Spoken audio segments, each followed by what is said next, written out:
குருத்தோலை ஞாயிறு அப்படின்னு சொல்லுவாங்க. நீங்க ஆண்டவருடைய வாழ்க்கையை கவனிச்சு பார்த்தோம்னா, ஆண்டவருடைய வாழ்க்கையில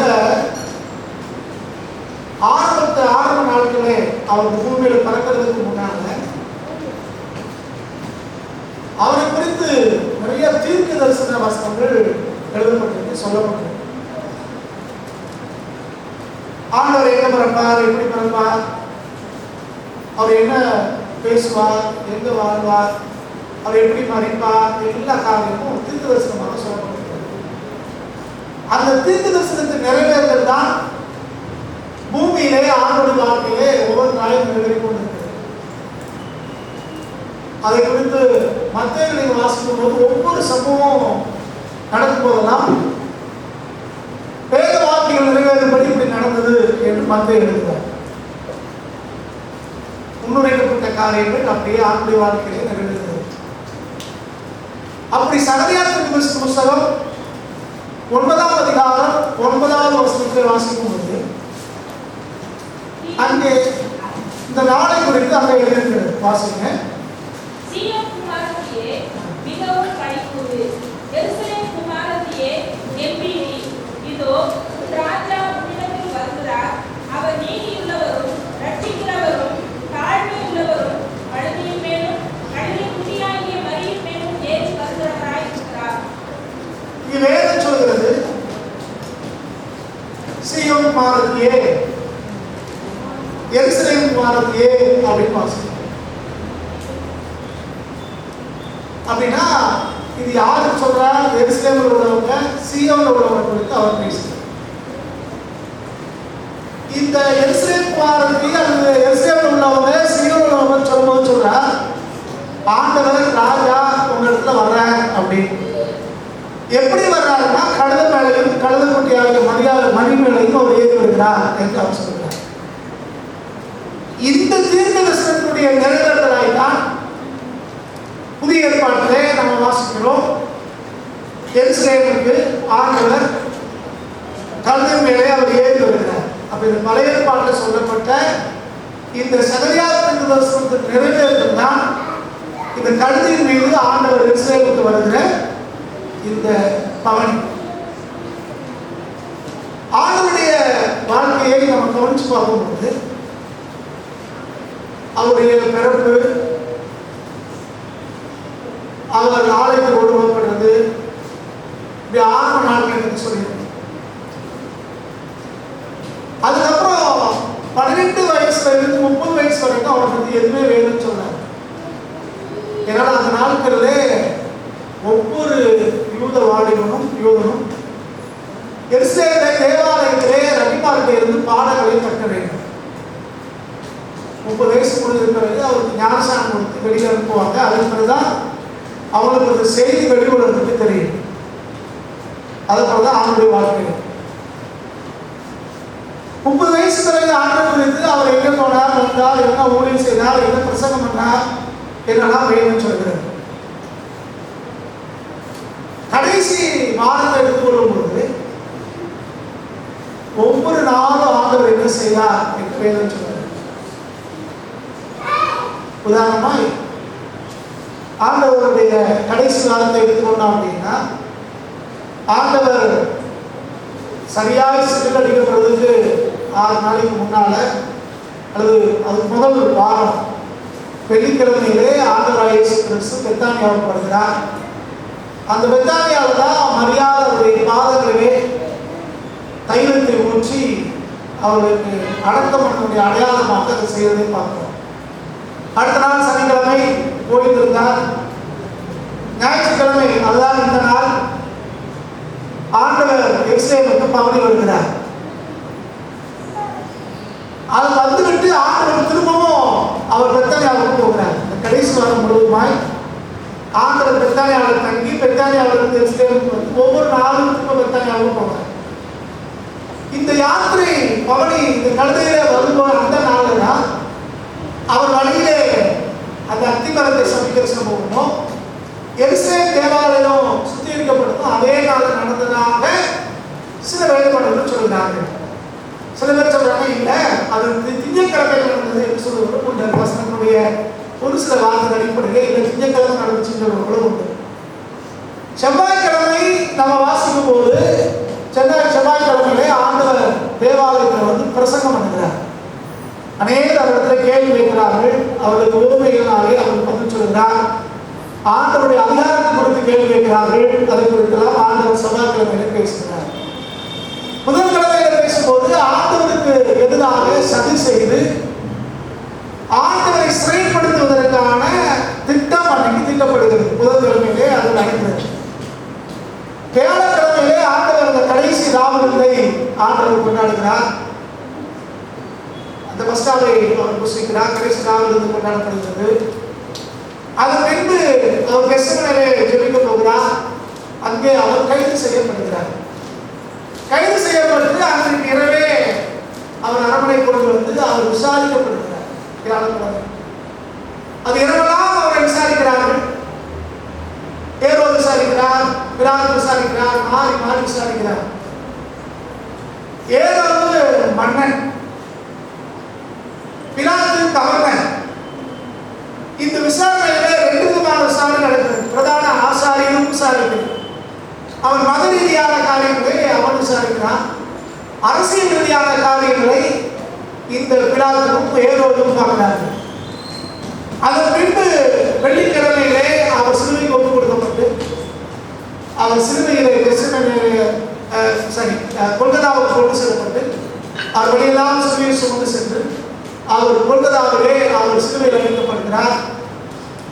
அங்கே அவர் மறைக்கிறார்.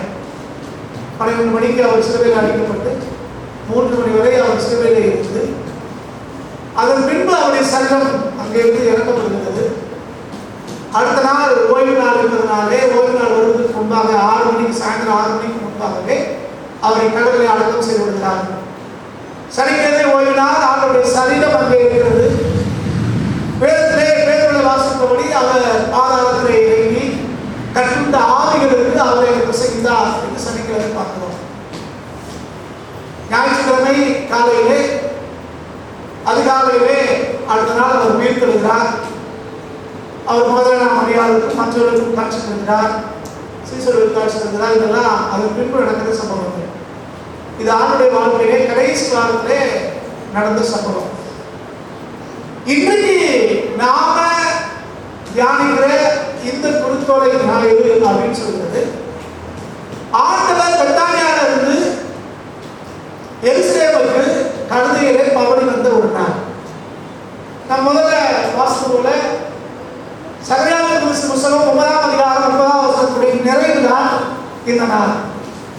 இந்த நாளை குறித்து வேதத்திலே வாசிக்கும் போது மத்தேயு 21ஆம் அதிகாரம் 1லிருந்து 17 வரைக்கும், மார்க்கு சுவிசேஷம் 11ஆம் அதிகாரம் 1லிருந்து 11வது வசனம், லூக்கா 19ஆம் அதிகாரம் 30லிருந்து 46 வசனங்களை வாசிக்கும் போது இந்த நாளிலே என்ன நடந்தது என்பதை குறித்து வேதம் தெளிவாக நமக்கு போதிக்கிறது.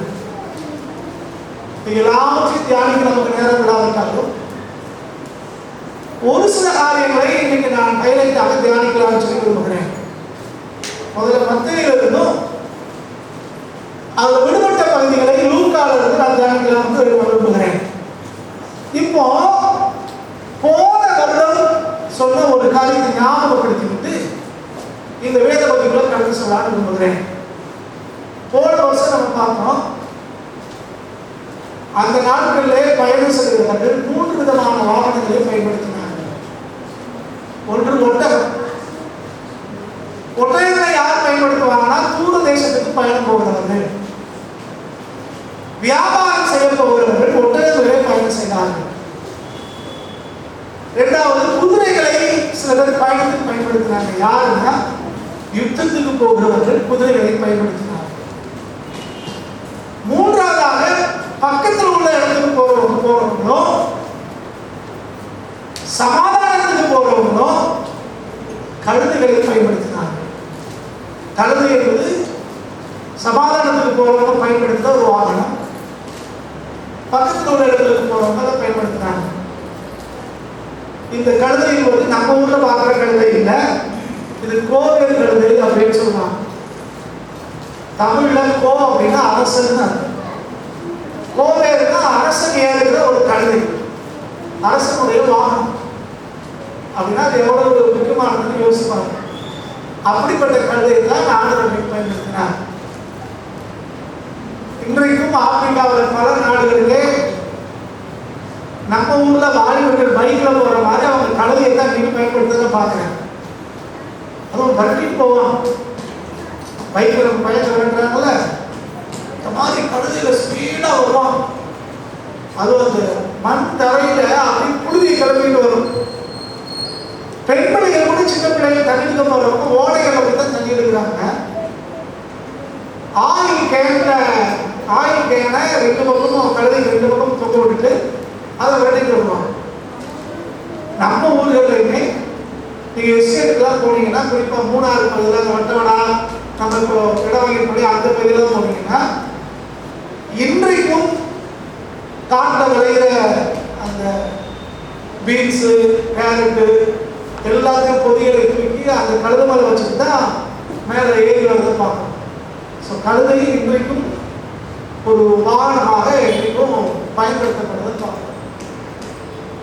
அதன் பின்பு இன்னொரு காரியத்தை நம்ம புரிந்து கொள்ளணும்.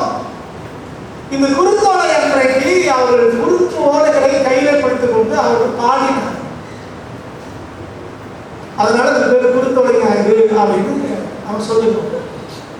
குருத்தோலை என்பது அன்றைக்கு இஸ்ரேலுடைய வாழ்க்கையிலே இரண்டரை கலந்த ஒரு பொருள்.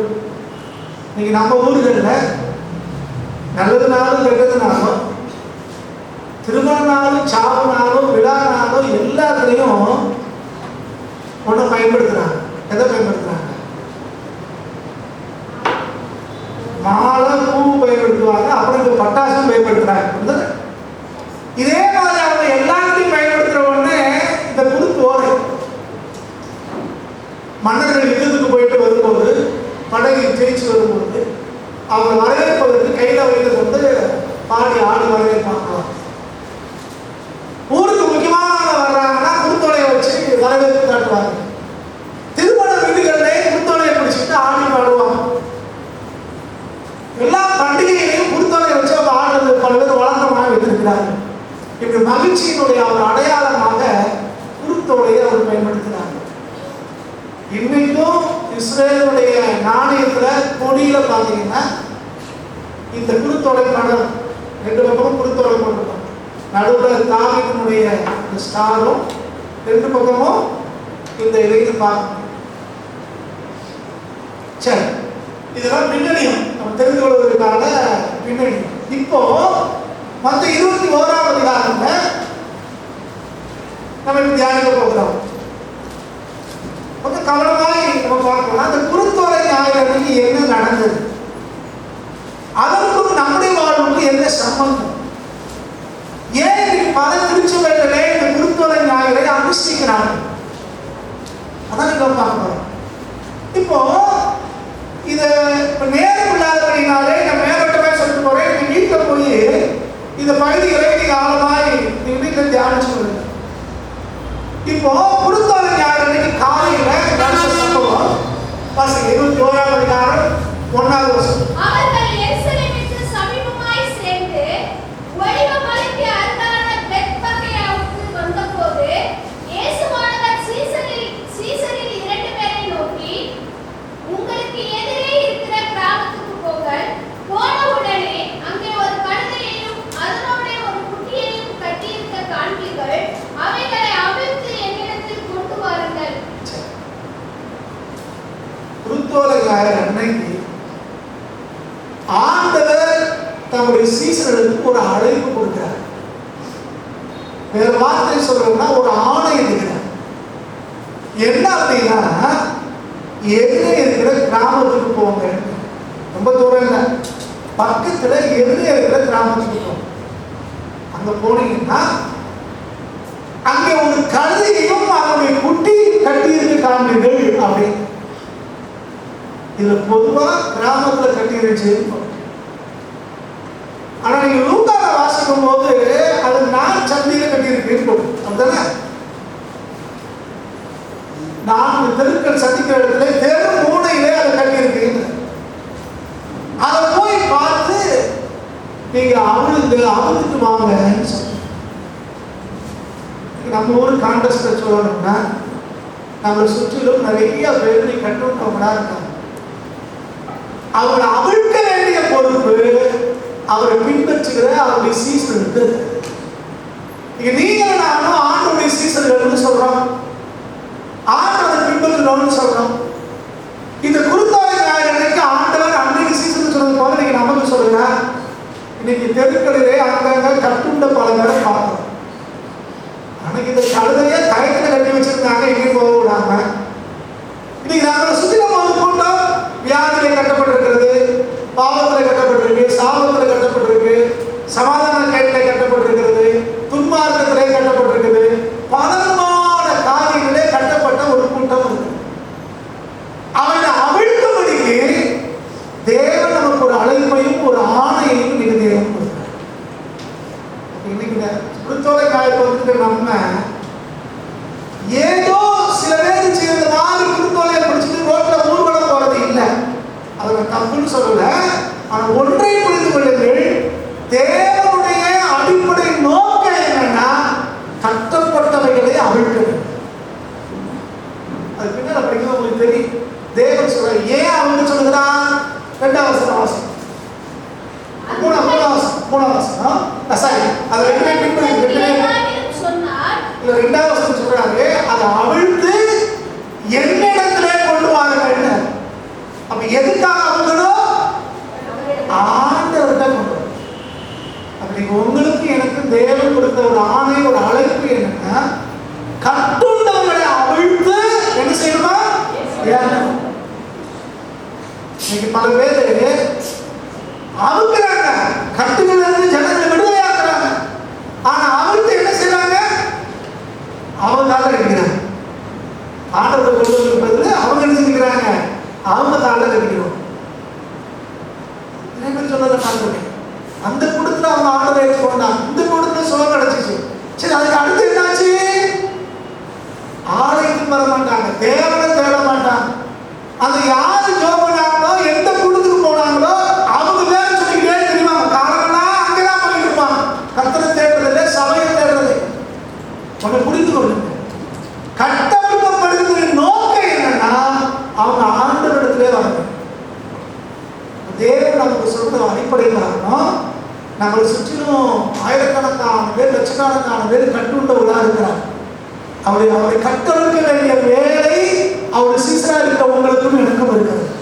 அவர் கட்டமைத்து என்ன செய்யணும்? கத்திரத்தை காட்டும். ஏற்றவான் கத்திரிடத்திலே அவர் கொண்டு போய் கத்தர் அவர்களை நடக்கும். முதல் அப்படி கட்டமைக்கும் போது அடுத்த வருஷத்துல 3 யாராவது ஒருத்தர் உங்களை ஏதாவது சொல்லுவாங்கன்னா இவைகள் ஆண்டவருக்கு வேண்டும் என்று சொல்லுங்கள்,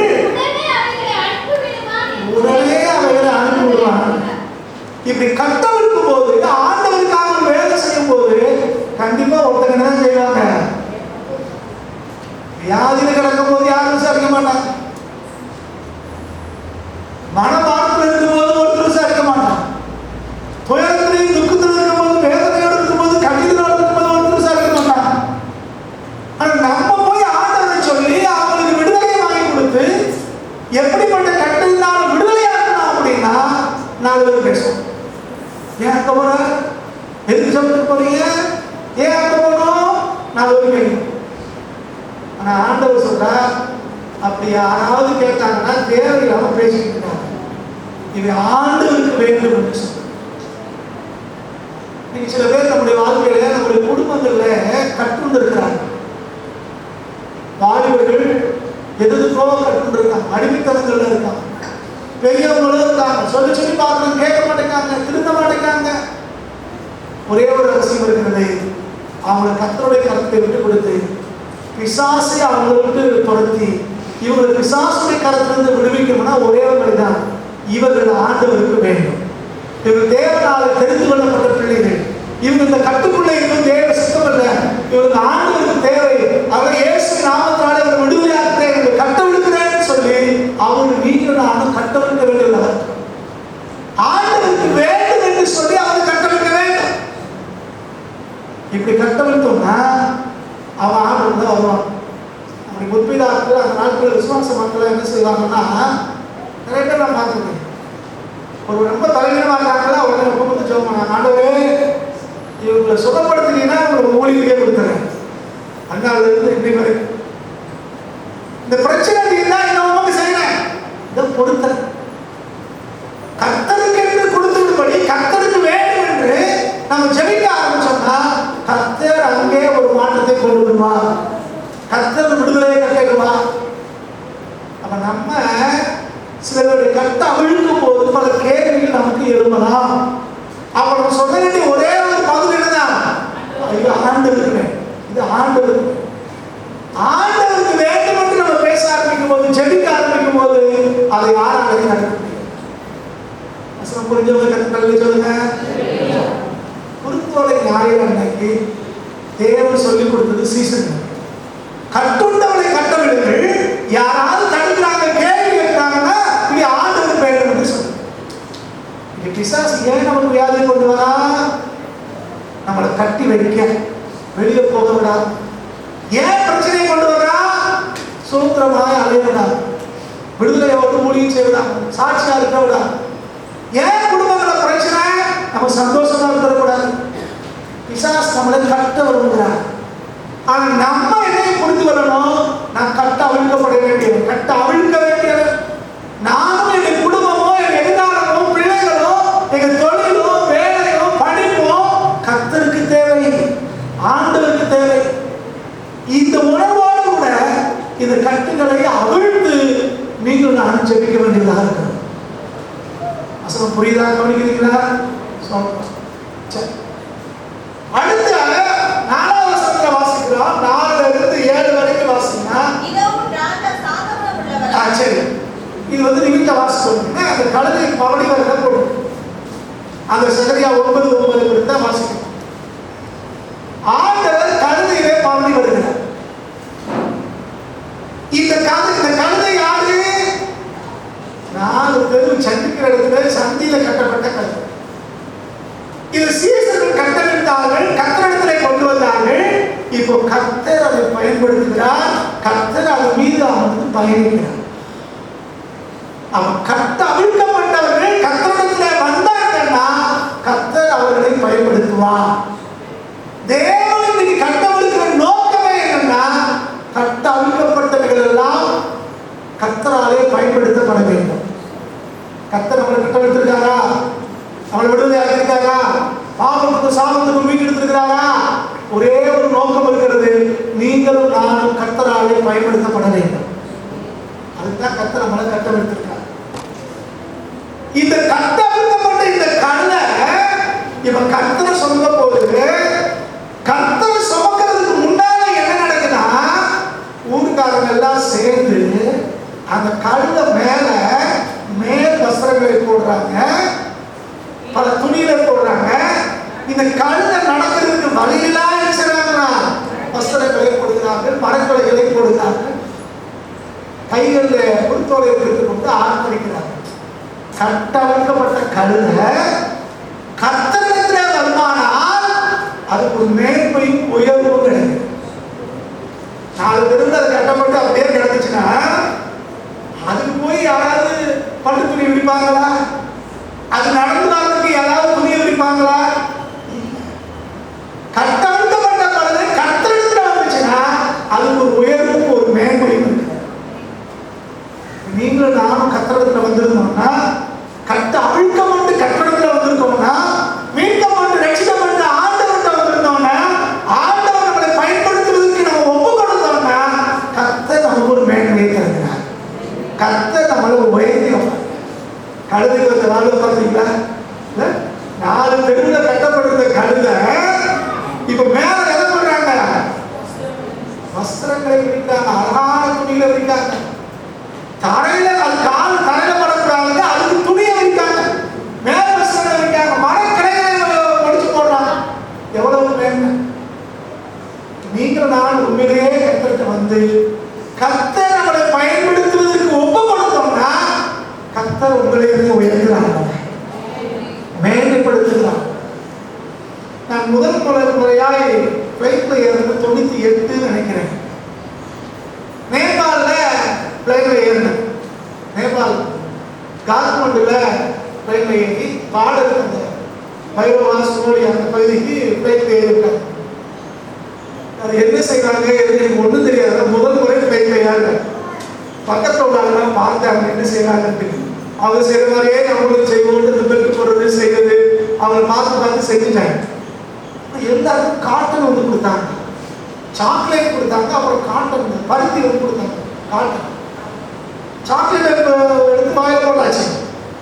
எதுக்கு அந்த காட்டன் கொடுத்தாங்க அப்படின்னு தெரியல.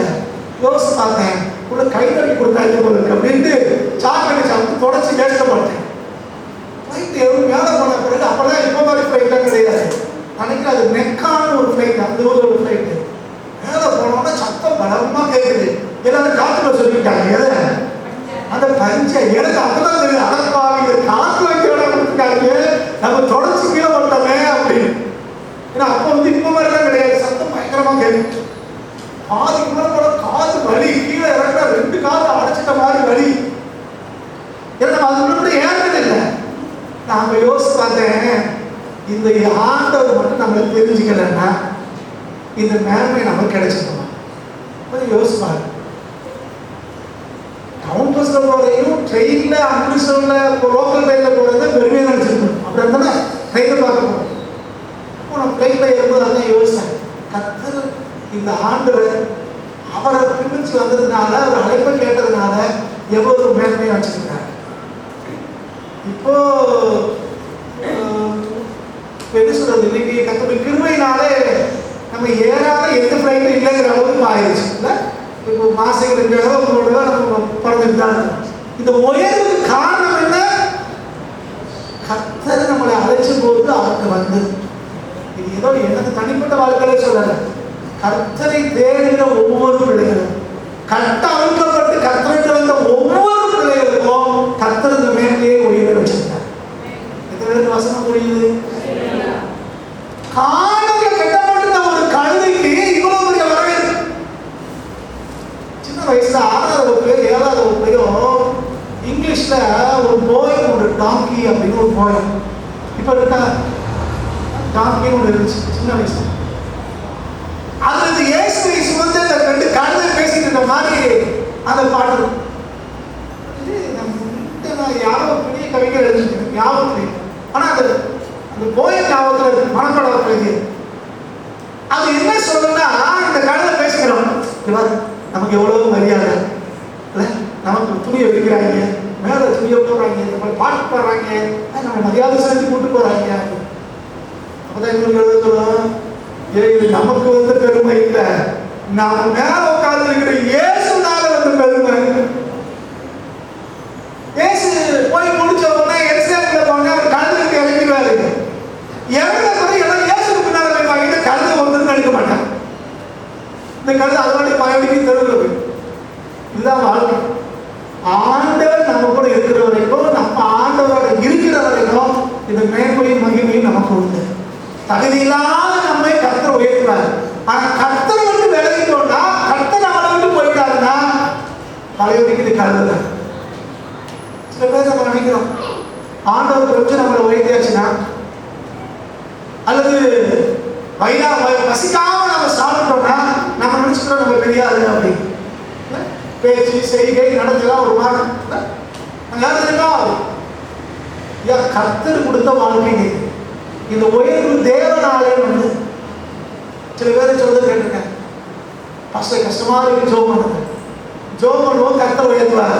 கர்த்தர் உயர்த்துறது பிறகு ஆளை கண்ணால் பார்க்க முடியாது, சபையிலையும் பார்க்க முடியாது, ஊருக்குள்ளேயும் பார்க்க முடியாது, கண்டே பட மாட்டாங்க.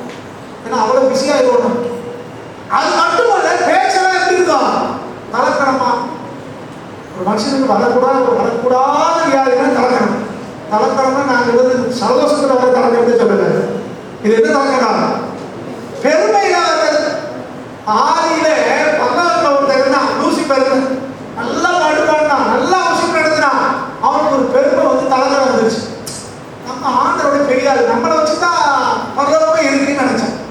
கடைசிக்கு என்ன போச்சு, அவன் மட்டும் நாசமா போல, அங்க இருந்து தூதர் கொடுத்துட்டா 3 கூட்டம் அவங்களோட சேர்ந்து அங்க இருந்து தள்ளப்பட்டு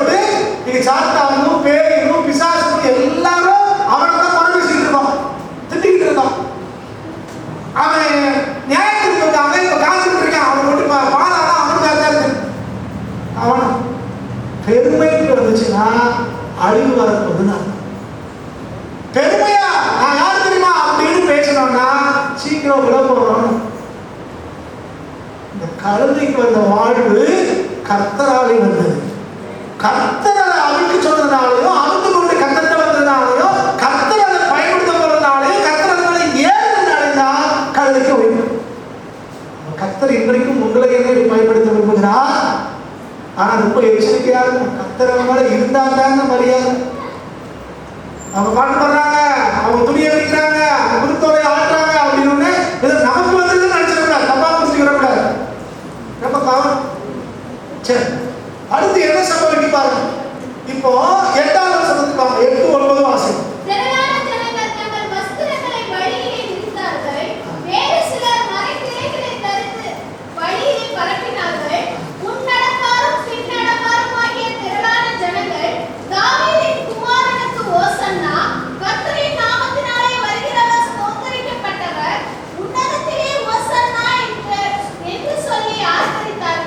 இப்போ குருத்தோலை பிடித்துக் கொண்டு இந்த ஜனங்கள் ஆர்ப்பரிக்கிறாங்க. அப்ப ஒரு பாட்டு பாடி ஆர்ப்பரிக்கிறாங்க. என்ன பாட்டு? யாருக்கு ஓசன்னா? தாவீதின் குமாரனுக்கு ஓசன்னா. ஓசன்னானா என்ன அர்த்தம்? ஓசன்னா அப்படிங்கிற வார்த்தைக்கு என்ன அர்த்தம்? ஒரு வருஷமும் சொல்றோம் திருத்தலைக்கு. ஓசன்னா என்ன அர்த்தம்?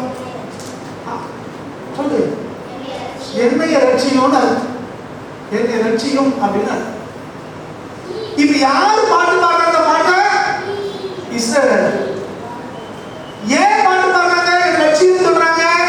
அன்னைக்கு அவன் அடிமைத்தனத்துக்குள்ள இருக்காங்க, கட்டுக்குள்ள இருக்கான்.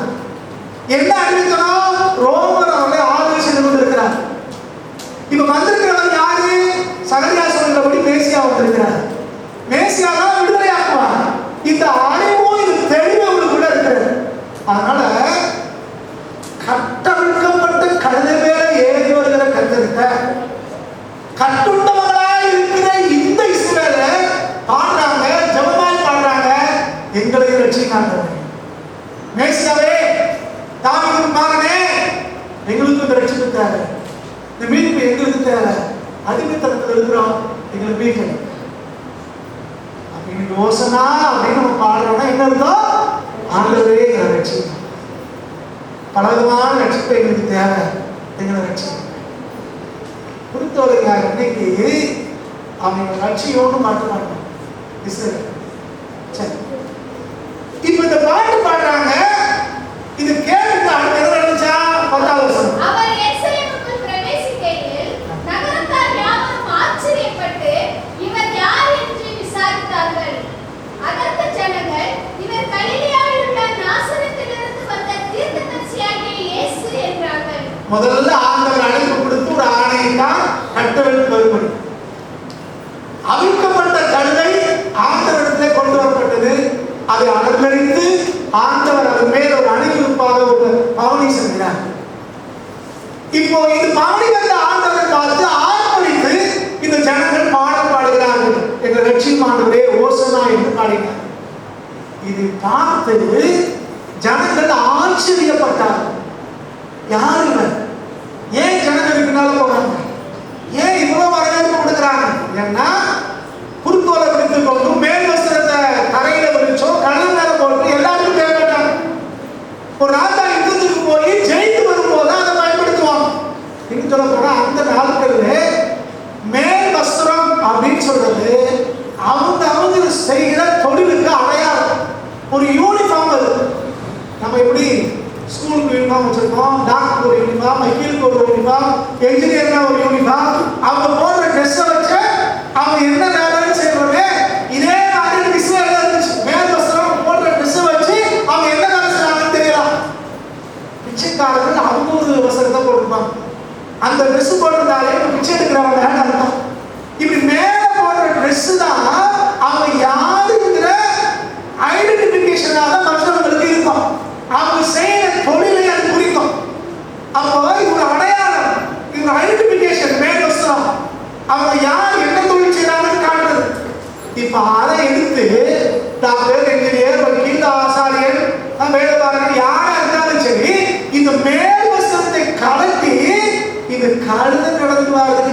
வச்சாங்களா? அப்ப மற்றவங்க ஆச்சரியமா பார்க்குறாங்க. அப்ப இவ்வளவு மரியாதைக்குரியவர் யார்? எல்லாம் ஆச்சரியமா கேட்டாங்க. அப்பதான் சொல்றாங்க, இவர் தான் அந்த நாசரேத்துடைய இயேசு, இவர் தான் வர வேண்டிய மேசியா என்பதை அன்னைக்கு உயர்த்தி காட்டினார். கர்த்தருடைய அழைப்பை ஏற்று ஆணைக்கு கீழ்ப்படித்து கட்டவிட்டு கொண்டு வந்து அதை கர்த்தரிடத்தில் கொடுக்கும் போது கர்த்தர் அதை பயன்படுத்தி அவர் பாடி வந்தாரானால் எல்லாருடைய கண்களுக்கு அது ஆச்சரியமாய் மாறும். எல்லாருடைய கண்களுக்கு ஆச்சரியமாய் மாறும். நீங்க ஒரு கூட்டம் நீங்க நம்மள சாதாரணமா பார்க்கலாம். இன்னைக்கு கழுத மட்டும் ஆச்சரியமா உயர்த்தப்படுங்க, கழுத மேல வர இயேசுவினாலே எல்லாரும் ஆச்சரியமா பார்த்து கேட்கிறாங்க. அப்பதான் சொல்றாங்க, இவர் தான் வர வேண்டிய மேசியா, இவர் தான் தாவீது குமாரன், இவர் தான் ஜனங்களை மீட்டெடுக்க போறார் என்பதை அவங்க ஞானார்த்தமாய் உணர்த்தி கொண்டிருக்கிறார். அடுத்து என்ன நடக்குதுன்னா, இப்ப 12-13 வாசிங்க. இயேசு தேவாலயத்தில் பிரவேசித்து ஆலயத்திலே விக்கிரகங்களும் கொள்ளுகிறவர்களுமாகிய யாவரையும் வெளியே துரத்தி காசுக்காரருடைய பலகைகளையும் புறாவிக்கிறவர்களின் ஆசனங்களையும் கவிழ்த்து, என்னுடைய வீடு ஜெப வீடு எனப்படும் என்று எழுதியிருக்கிறது, நீங்களா அதை கள்ள குகையாக்கினீர்கள் என்றார். சரி, இங்க வாசிக்கும் போது தொடர்ச்சியாகவே வருது. மத்தேயு தொடர்ச்சியா எழுதுகிறார். மற்ற சுவிசேஷங்களை வாசிக்கும் போது கொஞ்சம் மாற்றம் இருப்பதாக அடுத்த நாள் நடக்கிறதாக சில வேத பண்டிதர்கள் சொல்கிறார்கள். ஆனா எனக்கு தெரிஞ்சு அதே நாள் நடக்கிற மாதிரி தான் இந்த பகுதியிலே தெளிவாய் நமக்கு இருக்கிறது. ஒவ்வொரு நாளும் ஆண்டவர் எருசலேமுக்கு வருகிறார். கடைசி காலத்திலே தவக்காலத்திலே வருகிறார். திரும்பவும் அவர் பெத்தானியாவை தங்குகிறார். திரும்பவும் எருசலேமுக்கு வருகிறார். இதான் ஒவ்வொரு நாளும் நடக்குது. இங்கே இந்த பவனி வந்த இயேசு நேரம் எங்க போறாரா? எருசலேம் தேவாலயத்துக்கு போறார். இடையில சம்பவம் இருக்கு, லூக்கால வாசிக்கலாம். இவர் உள்ள போறாரு. இப்ப எருசலேம் தேவாலயத்துக்கு போனா அங்க 2 விதமான கூட்டம் இருக்கிறாங்க. ஒன்று கர்த்தரை ஆராதிக்கிறவர்கள், இன்னொரு கூட்டம் ஆதாயம் பார்க்கிறவர். அது லேவியரா இருக்கலாம், ஆசாரியரா இருக்கலாம், அங்க இருக்கிற காசுக்காரர்களா இருக்கலாம், ஆடு மாடு விற்கிறவங்களா இருக்கலாம். இவங்க எல்லாமே யாருன்னா ஆதாயம் பார்க்கிறவங்க. ஒரு கூட்டம் ஆராதிக்க போகிறது, இன்னொரு கூட்டம் ஆதாயம் பார்க்கறதுக்காக போகுது. இது எல்லா மதங்களையும் மார்க்கங்களையும் இன்றைக்கு ஒரு தெளிவு நமக்கு தெரியும். ஆண்டவர் தேவாலயத்துக்கு வந்த போது அங்க 2 விதமான கூட்ட மக்களை பார்க்கிறோம். இதுல இந்த ஆதாயம் பார்க்கிற குழுவினர்ல காசுக்காரரும் புறா விற்கிறவங்க இவங்களாம் வியாபாரிகள் உங்களுக்கு சொல்லியிருக்கேன், ஞாபகம் இருக்கும். அந்த நாட்களிலே இஸ்ரேல் தேசத்திலே நாணயத்திலே ரோம ராயனுடைய உருவத்தை பொறித்திருந்தார். இஸ்ரவேல உருவத்துக்கு எதிரானவர்கள், எந்த உருவத்தை உருவாக்கக்கூடாதுன்னு சொன்னாங்க. அதனால இந்த நாணயத்தை, இந்த காசை, இந்த பணத்தை ஆலயத்தில் போனா அனுமதிக்க மாட்டாங்க. உருவம் தேவாலயத்துக்குள்ள வரக்கூடாது. யார் வீட்லையாவது இயேசுநாதர் படம் இருக்கா, மரியாதை படம் இருக்கா, உருவம் இருக்கா, தூக்கி உடனே வெளியே போட்டுருங்க. அது பிசாசுக்கு அடையாளம். எந்த உருவமோ படமோ இருக்கக்கூடாது. சரியா? இதெல்லாம் என்னதுதான்? பிசாசு தான். அதனால அனுமதிக்க மாட்டாங்க. அப்ப என்ன பண்ணுவாங்கன்னா, உள்ள காணிக்க போடுறதுக்குன்னு தனியா ஆலய காசுன்னு தனியா வச்சிருந்தாங்க. அப்ப இந்த ஊர்ல உள்ள மக்கள் என்ன செய்வாங்கன்னா, ஊர்ல உள்ள காசை, அந்த அரசாங்க காசை கொண்டு வந்து ஆலயத்திலே வாசல் இருக்கிறவங்க இந்த காசை கொடுத்து கமிஷன் அவன் கேட்பான். கமிஷன் கொடுக்குறோம். ஒரு 100 ரூபாய் கொடுத்தோம்னா அவனுக்கு 10 ரூபாய் எக்ஸ்ட்ரா கொடுத்தோம்னா அவன் ஆலயத்தில் காணிக்க போடுற அந்த காசு 100 ரூபாய் கொடுக்கும். இதுதான் காசுக்காரருடைய வேலை. நம்ம ஊர்ல காசுக்காரன்னா நகைக்கடைக்காரங்க காசுக்காரன் நம்ம. ஆனா பைபிள்ல சொல்ல காசுக்காரங்க நகைக்கடைக்காரங்கள மணி எக்ஸ்சேஞ்ச் பண்ணுறோம், காசை மாற்றி கொடுக்குறோம். சரியா? இவங்க இருந்தா இவங்க என்னது கமிஷன், எல்லாத்துக்கும் கமிஷன் அநியாயமா கொடுப்பாங்க. காசு இல்லை அப்படிமா, இல்லையா நான் காணிக்க செலுத்தணும், அசமானம் செலுத்தணும், கத்திரிக்கு பொருத்தம் போட்டு செலுத்தணும், அப்ப கூட 10 ரூபா கொடுப்பியா கமிஷன்? சரி, 100 ரூபா கொடுத்தா 90 ரூபா கொடுப்பான். இப்ப 80 ரூபா கொடுக்கணும். சரி பரவாயில்ல கொடு, காணிக்க போடணும், அவன் போடுறது. இன்னொரு பக்கம் ஆலயத்துக்கு பரிசெலுத்த வர்றாங்க. புறாக்களையோ ஆடுகளையோ மாடுகளையோ எதையோ பரிசெலுத்த வர்றாங்க. பரிசெலுத்துறதுக்கு சுத்தமான பறவைகளாக, புறாவாக, ஆடா இருக்கும். ஆசிரியர்கள் செக் பண்ணுவோம். ஒரு பழுது 1 மாசத்துல தான் பரிசெலுத்தணும்.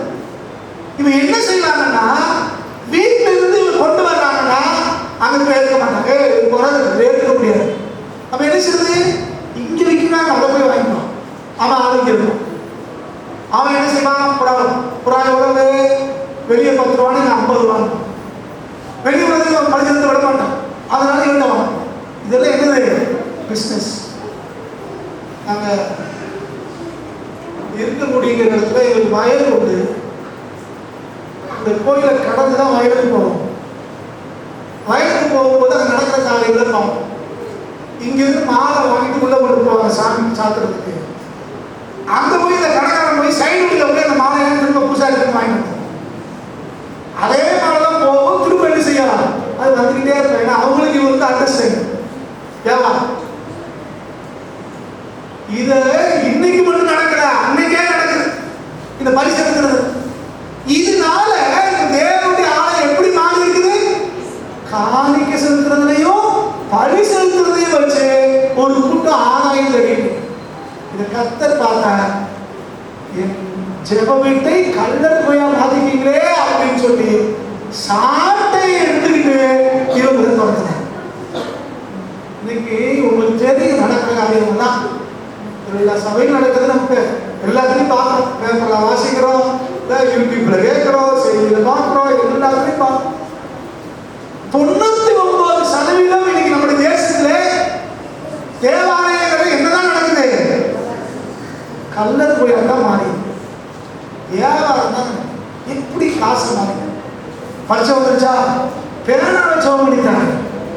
2 ரூபா பேனா 50 ரூபா சவம் பண்ண பேனா இந்த வாங்கி ஒரு பரிசு இருந்த காசு. பேனாவில் ஆரம்பிச்சு எல்லாத்துக்கும் பிஸ்னஸ். சவம் பண்ணணுமா? நாங்கள் ஒரு திட்டம் வச்சிருக்கிறோம். 2வது சனிக்கிழமை சவம் பண்றதுக்கு 100 ரூபாய் ஒரு ஆளுக்கு சவம் பண்ணிக்கணும். எப்படி நம்ம பழக்கத்தை வியாபாரிக்கு நம்ம இல்லை, நம்ம ஃப்ரீயாக ஜெபம் பண்ணிக்கணும். ஒரு கூட்டம் புரிந்து கொள்ளுது. பைபிள் சொல்லுது, இவங்களை ஆண்டவர் என்ன செஞ்சாரா? குருத்தோலை ஞாயிறு அன்னைக்கு ஆண்டவர் பவனி வந்தாரு, சாந்த குணங்களா வந்தவராது ஒரு பக்கம். இன்னொரு பக்கம் ஆலயத்தில் என்ன செஞ்சாரு? தெருவில் பவனி வராரு, தெருவில் சாந்த குணம் உள்ளவரு. ஆலயத்துக்கு வந்தாருன்னா சாட்டை எடுத்துட்டு தொடர்றாரு. எல்லாத்தையும் அவங்களுடைய அந்த காசுக்காரருடைய பெட்டியை கவுத்துறாரு, பராக்களை அவுத்து விடுறாரு. கற்பனை பண்ணி பாருங்க. ஆலயத்து வாசல்ல பறக்குது, அங்கிட்டு இங்கிட்ட ஆடு அவுத்து ஓடுது, எல்லாம் சாட்டுக்கு ஓடுறா விரட்டா. எப்படி இருந்திருக்கும்? ஏதோ கற்பனை கதை இல்லைங்க, பைபிள். அப்ப தேவனுடைய ஆலயத்தை ஒருபோதும் கல்லர் குகையாய் மாற்றக்கூடாது. விசுவாசிகளோ ஊழியக்காரர்களோ நம்ம இருதயத்துல ஒண்ணு ஆழமா பதிச்சுக்கணும். ஆலயம் என்பது தேவனை ஆராதனை செய்கிற ஒரு இடம். இது பணத்தை பாதிக்கிற ஒரு இடமாய் நம்ம ஒருபோதும் மாற்றக்கூடாது. அப்படி மாற்றணும்னா கர்த்தர் சாட்டை எடுத்து வரக்கூடாது. சரி, இது நடக்கும். இதுக்கு அப்புறம் என்ன நடந்துச்சு அப்படின்னா, நீங்க 14வது வசனத்துல பின்பதி வாசிங்க. அவரை நோக்கி, இவர்கள் சொல்லுகிறதை கேட்கிறீர்களா என்றார்கள். அதற்கு இயேசு, ஆம் கேட்கிறேன். குழந்தைகளுடைய வாயினாலும் பாலகனுடைய வாயினாலும் தூதி உண்டாகும்படி செய்தீர் என்பதை நீங்கள் ஒரு காலம் வாசிக்கவில்லையா என்றார். இன்னொரு கூட்டம் என்ன சொல்றாங்க? எல்லாரும் இப்படி கத்துறாங்களே, ஓசனா கத்துறாங்களே, தாவீதுமாரே கத்துறாங்களே, உங்க காதுல வரலையா அப்படிங்கிற ஆண்டவர். ஏன்னா இவ்வளவு ரொம்ப அபிநயிச்சுக்கிறான், பேசவே கூடாது. இப்படி தெருவில் கத்துட்டு வராங்களே, ஆலயத்துல கத்துட்டு வராங்களே, ஒரு கேள்வி இருக்கிறாங்க. அப்ப ஆண்டவர் சொல்றாங்க, பைபிள்ல சொன்னபடிதான் நடக்கும். சிறு பிள்ளைகள் பாலகன் வாயினாலே புதிக்கப்படுவார்கள் போட்டுல, அதான் இப்ப நடக்குது. சின்ன பிள்ளைகள் கூட கர்த்தரை துதிக்கிறாங்க, எங்கள் வேத வசனம் நிறைவேறுச்சுன்னு ஆண்டவர் சொல்றாங்க. நீங்க நம்ம சின்ன பிள்ளைகள் கர்த்தரை துதிக்கிறாங்களா? நிறைய வீட்டுல சின்ன பிள்ளைகள் சின்ன பாட்டு பாடிக்குது, நிறைய வீட்டுல கார்ட்டூன் பாடம் பாடிக்குது, நிறைய வீட்டுல ஸ்கூல்ல பிள்ளைகள் பண்ற சேட்டைகளை பார்த்துட்டு வந்து அந்த பாட்டை இங்க பாடிக்குது. ஆனா இங்கே எருசலேமிலே பிள்ளைகள் எந்த பாட்டை படிச்சா? ஆண்டவர் குறித்து பாடணும். கர்த்தருக்கு இன்ஃபார்ம் பண்றாங்க. ஆண்டவர் சொல்றாரு, பாடல் வாயினால துதி உண்டு பண்ணுவான்னு பைபிள் சொல்லிருக்கல, அது நிறைவேறுது. அப்ப நம்ம பிள்ளைகள், சின்ன பிள்ளைகள் கர்த்தரை துதிச்சு பாடுச்சுன்னா வேத வசனம் நிறைவேறுதுன்னு அர்த்தம். சினிமா பாடம் பாடுன்னு சாத்தானுடைய விருப்பம் நிறைவேறுதுதான். கவனம், எந்த பாடம் பிள்ளைகள் பாடுது, வாயில என்ன பேசுது, அது ரொம்ப ரொம்ப முக்கியம். பிள்ளைகளை கவனமா இருக்கும். என்ன பேசுறாங்க, என்ன பாடுறாங்க, என்ன செய்யறாங்க, அது இதெல்லாம் என்னைக்கு நடந்துச்சு? குருத்தோலை ஞாயிறு அன்னைக்கு நடந்துச்சு. இப்போ இதுல இல்லாத ரெண்டு சம்பவத்தை மாத்திரம் நான் லூக்கால வந்து சொல்ல விரும்புறேன். லூக்கால வாசிங்க 19ஆம் அதிகாரத்துல 39வது வசனமும் 40வது வசனமும் வாசிங்க. அப்பொழுது கூட்டத்திலிருந்து பரிசேயரில் சிலர் அவரை நோக்கி, போதகரே, உம்முடைய சீசரை அதட்டும் என்றார்கள். அவர்களுக்கு அவர் பிரதியுத்தரமாக, இவர்கள் பேசாமல் இருந்தால் கழுகுகளை கூப்பிடும் என்று உங்களுக்கு சொல்லுகிறேன் என்றார். கூட்டத்துல வேதபாரகம் இருக்கான், பரிசேயரும் இருக்கான். கூட்டம்னு வந்தா கூட்டத்துல எல்லாருமே இருப்பாங்க. அது சபையாக இருந்தா, எந்த கூட்டமாக இருந்தா எல்லாரும் இருப்பாங்க. ஆண்டவர் 12 பேர் தெரிஞ்சுக்கிட்டாரு. அதுலயே ஒரு யூதாஸ் இருந்தா ஒரு பேர். அதனால கூட்டம் அப்படின்னா எல்லாரும் பசுத்தவான்கள் நினைச்சிடக்கூடாது, எல்லாருமே இருப்பாங்க. இதுல ஒரு தெரிஞ்சு சொன்ன ஆண்டவர்கிட்ட அங்க சொன்னாங்கல்ல, உங்க கேட்கலையா கத்துறாங்களே. இவன் இன்னொரு ஸ்டெப் மேல போய் சொல்றாங்க, இப்படி குடிச்சு போடுறாங்க, சத்தம் போடுவோம், அதுக்கு வைக்கும் அப்படின்னு. அதுக்கு ஆண்டவர் சொல்றாங்க, இவர்கள் பேசாதிருந்தால். அந்த நாட்கள்ல இந்த ஊர்வலம் நடக்கும்போது அந்த சாலையில 2 பக்கமும் மதில் சுவர் இருந்துச்சான். அந்த மதில் சுவர் எல்லாமே ரோட்ல இருக்க மதில் சுவர் வந்து கல்லுனால கட்டப்பட்டு இருந்துச்சான். ரோடுகளுமே தரையில கண்கள் தான் பாவி இருப்பாங்க. இன்னைக்கும் திரிபுரால அந்த மாதிரி ஒரு சில நார்த் ஈஸ்டர்ன் ஸ்டேட்ல போகும்போது அந்த ரோட்ல பார்த்துருக்கேன், செங்கலை வச்சிருக்காங்க. ரோடே எதுதான்? செங்கல்ல தான் ரோடே இருக்கு. எருசலேம்ல கல் பாவி இருக்காங்க, கல்லுனால ரோடு. இப்ப ஆண்டவர் சொல்றாரு, இவர் என் கூட வருகிற இவர்கள் கூப்பிடலன்னா இப்ப யார் கூப்பிடுவா? கல்லு கூப்பிடுவாங்க. இவங்க கூப்பிடுறதே உனக்கு எரிச்சலா தெரியுதுன்னா கல்லு கூப்பிட்டா என்ன? கற்பனை பண்ணி பாருங்க. ரோட்ல இருக்கிற ஒவ்வொரு கல்லும், ஆண்டவரே ஓசனா என்னை ரட்சியோ, இந்த ஊரை ரட்சியோ அப்படின்னு சவுண்ட் கொடுக்குனா ரோட்ல ஒருத்தர் போக முடியுமா? வீட்டில் ஒருத்தர் நிம்மதியா இருக்க முடியுமா? கற்பனை பண்ணி பாருங்க.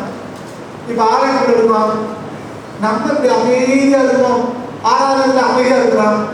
ஒவ்வொரு சிங்களும் ஆண்டோட ஆராதிக்க ஆரம்பிச்சிருச்சு, என்ன நடக்கும்? கற்பனை பண்ண முடியுதா? நமக்கு எச்சரிக்கை தான் சொல்றாரு, நீங்க பேசாம இருந்தா கல்லுகள் கூப்பிடுங்க. உயிர் இல்லாத கல் கூப்பிடுமா? நீங்க கூப்பிடாம இருந்துச்சீங்க, நீங்க ஆராதிக்காம இருந்தீங்க, நீங்க உயர்த்தாம இருந்தீங்க, எனக்கு நஷ்டம் இல்லை, என்ன செய்வேன்னு ஆண்டவர் சொல்லல. நீ பேசலையா, கல்லு கூப்பிடும். நீ ஆண்டவருக்காக சாட்சி இல்லையா, நாளைக்கு ஊர்ல இருக்கிற ஒரு கல் சாட்சி. கவனம் கவனம். நாம அமைதியா இருந்தோம்னா நம்ம வருகிற கிருமையை நம்மளே போக்கடிக்கிறோம். நம்ம கர்த்தருக்கு சாட்சியா இருந்தா, நம்ம கர்த்தரை உயர்த்தலன்னா நமக்கு வர வேண்டிய ஆசீர்வாதத்துக்கு நம்மளே ஆசீர்வாத குறைச்சலா மாறிடுறோம். சரி, இதுக்கு அடுத்து என்ன நடக்குமா? 41 44 வரைக்கும் வாசிச்சோம்னா ஆண்டவர் எருசலேமை பார்த்து கண்ணீர் விட்டாருன்னு ஆண்டவர் சொல்றார், கோழி தன் குஞ்சை சேர்த்து காத்து கொண்டது போல, சட்டைகள் கீழே காத்து கொண்டது போல நான் உன்னை சேர்த்து கொண்டதுக்கு நான் வாஞ்சியா இருக்கிறேன். நீ வர மாட்டேங்க, நீ மனம் திரும்ப மாட்டேங்க. இன்னைக்காவது ரட்சிப்பை ஏற்றுக்கோ, இன்னைக்காவது மனம் திரும்ப. இல்லைன்னா ஒரு கல் மேல ஒரு கல் இல்லாம இடிக்கப்பட்டு போயிருவ. ஆண்டவர் எருசலேமை பத்தி கண்ணீர் விட்டு ஆண்டவர் குருத்தோலை ஞாயிறு அன்னைக்கு எருசலேமுக்கு வந்து பவனி வந்து ஒரு பக்கம் பாட்டு பண்றாங்க, பிடிக்கிறாங்க, மேன்மைப்படுத்துறாங்க, உயர்த்துறாங்க. அதெல்லாம் ரைட்டு தான். கர்த்தர் அதை பார்த்து சந்தோஷப்பட்டு உட்கார்ந்துருங்க. ஓசனா பாடுறீங்க, குருத்தோலை பிடிச்சிட்டு பாடுறீங்க, உங்க மேல்வசனமெல்லாம் தரையில வச்சிருக்கீங்க, ரொம்ப சந்தோஷம். கர்த்தர் பெருமைப்படல. மாறாக எருசலேமை பார்த்து அவர் கண்ணீர் துக்கம் மனம் திரும்பபடி அவங்களுக்கு ஆலோசனை சொன்னார். குருத்தோலை ஞாயிறு தியானிகள் நமக்கு கர்த்தர் சொல்ற வார்த்தை, இது கர்த்தருடைய நாள். இந்த நாள்ல நம்மளை ஏதாவது குறை இருக்குன்னா நம்மளை சரிப்படுத்திக் கொண்டு கர்த்தரை திரும்ப வேண்டும். கோழி தன் சட்டைகளை காத்து கொண்டதுக்காக, குட்டிகளுக்காக காத்துக்கிற மாதிரி ஆண்டவர் நம்மை கூட்டி சேர்த்து காத்து கொள்வதற்கு அவர் காத்திருக்கிறார். நம்ம எங்க ஓடணும்? ஆண்டவருடைய சட்டைகளாக ஓடி அடக்கலை வேண்டும்.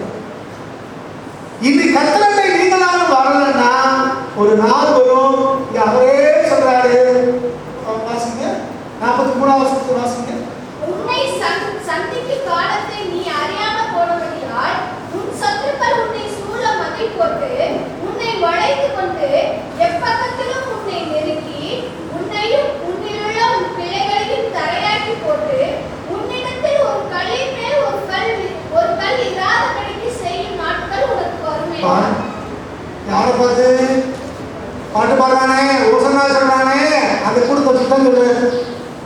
இன்னைக்காவது மனம் திரும்பிடு. மனம் திரும்பலையா உனக்கு இருந்தா கர்த்தர் வெறுமனே பயன்படுத்துற வாய்ப்பை கொடுத்து கர்த்தர் சொல்ற. நீ இன்னைக்கு திருந்தல உனக்கு ஆபத்து. குருத்தொலை ஞாயிறுங்கிறது ஏதோ ஓலையை பிடிச்சிட்டு ஊர்வலம் போறது ஒன்றும் இல்லையா? ஊர்வலம் போறவங்க கர்த்தருக்கு சோதனை 4 பேருக்கு முன்னால ஞாபகப்படுத்துறாங்க, சந்தோஷம். ஆனா அதோட முடியல, வாழ்க்கை மாறணும். குருத்தொலை பிடிச்சி காட்டிக்கிட்டு திரும்ப அதே பாவ வாழ்க்கை, திரும்ப அதே அடாவடித்தனம், திரும்ப அதே அக்கிரமம், திரும்ப அதே அநியாயம், திரும்ப அதே கொள்ளடிச்சுட்டு போனா வேதம் சொல்கிறது பெரிய ஆபத்தோட போயிச்சாங்க. குருத்தொலை ஞாயிறு எச்சரிக்கிறவர்னா கர்த்தர் எச்சரிக்கிறார். எல்லாம் சொன்னதுக்கு பிறகுதான் அவர் ஆலயத்துக்குள்ள பிரவேசித்து விற்கிறவர்களை வாங்குறவர்களிருந்து தொடர்ந்து வச்சாங்க.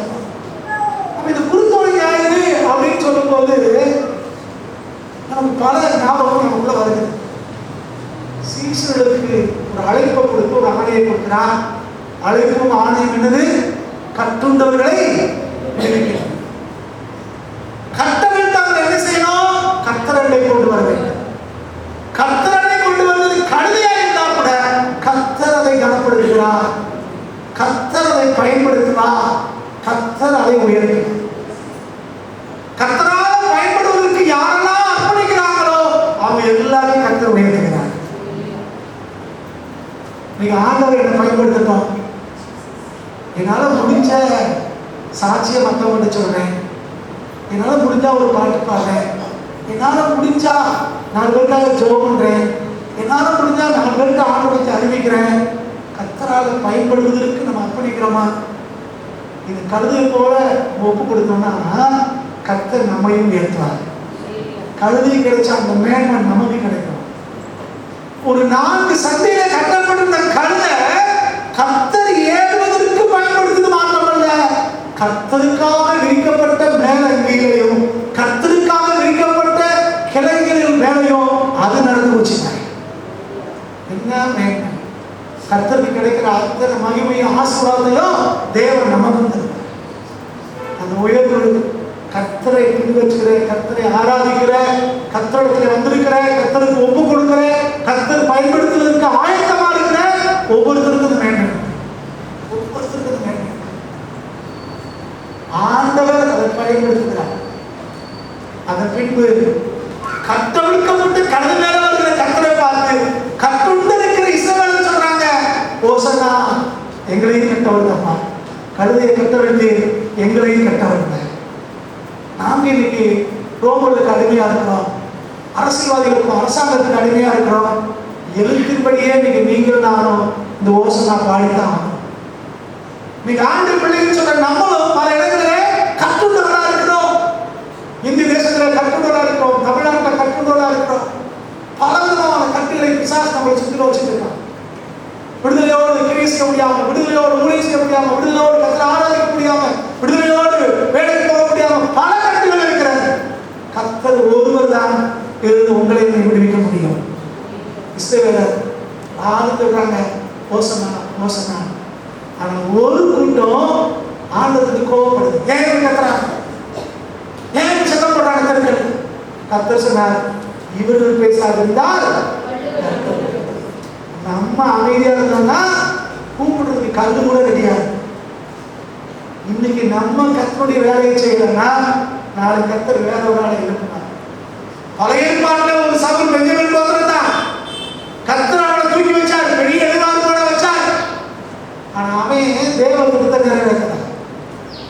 வேதம் சொல்றது கர்த்தர் அவனை ஆசீர்வாதம் தள்ளினார். அதே ஸ்தானத்துக்கு புதிய ஏற்பாட்டுல அதே பெஞ்சமின் கோத்திரத்துல இன்னொரு சவுலை கர்த்தர் தூக்கி வைக்கிறார். ஒரு சவுல் போனாங்கிறதுக்காக கர்த்தர் வருத்தப்பட்டு அப்படி விட போறது இல்லையா? அந்த ஸ்தானத்துல இன்னொரு சவுலை கொண்டு வந்து உலகமெல்லாம் அந்த சவுலை கர்த்தர் உயர்த்தி பயன்படுத்தினார். நம்ம கர்த்தருடைய வேலையை செய்யலாம். கர்த்தர் நம்ம கொடுத்த தாளங்களை, வரங்களை, கிருபைகளை நம்ம பயன்படுத்தலாம். அப்படின்னா கர்த்தர் நமக்கு பொழுது இன்னொன்று எழுப்புவார். நம்ம பேசாதிருந்தால் ஒரு கற்களை தேவன் எழுப்புவார். அவர் பேச ஆரம்பிப்பாங்க. கவனம்.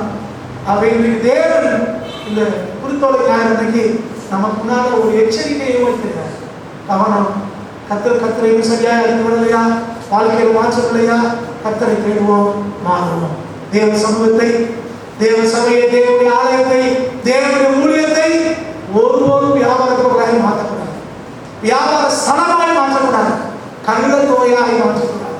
அப்படி செஞ்சோம்னா வேதம் சொல்கிறது கத்தர் சாட்டை எடுத்து செய்வாரா, தொடர்ந்து எடுத்தார். அவை கத்தனை கரங்களை விட்டு கொடுப்போம்.